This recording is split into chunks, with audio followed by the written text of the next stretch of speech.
שלום, ברוכים הבאים לעוד אימון שהועבר לכם מטעם חברת טנסקו. היום אנחנו נעשה אימון חזה. אימון החזה שאני הולך להראות לכם הוא אימון קצר, פשוט, בקל, אפשר לעשות אותו 5 דקות, לפני עבודה, בזמן עבודה, בכל זמן שתבחרו. ואנחנו מיד נתחיל עם התרגיל הראשון. התרגיל הראשון, כמו שכולם מכירים, תרגיל של קיבוץ צמיחה. כמה דגשים חשובים.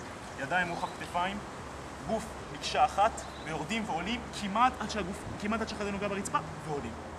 יורדים כמעט עד שהחזה נוגע ברצפה, ועולים. נורא חשוב לי להראות לכם שהגוף צריך להיות במקשה אחת. עוד פעם, ידיים רוחב כתפיים, גוף, שימו לב, מקשה אחת.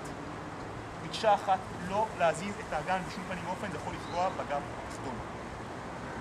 תרגיל שני, תרגיל דומה, מן הסתם אנחנו עובדים על חזה, אבל לשים את הידיים קצת יותר רחב, זה קצת יותר מעריך את החזה, מרחיב את החזה, ידיים קצת יותר רחב, אותם דגשים יורדים ועולים.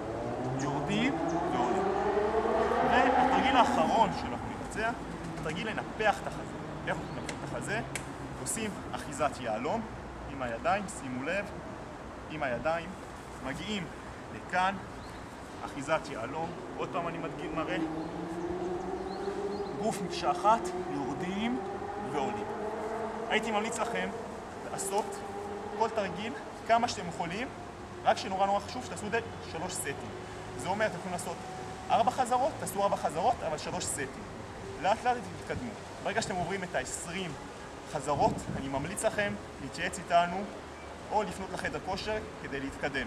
מי שכבר מצליח לעשות 20 חזרות כפול 3 סטים, יותר מדי מתקדם, והאימון הזה פחות אפקטיבי עבורו. אז להתראות עד האימון הבא, נתראה.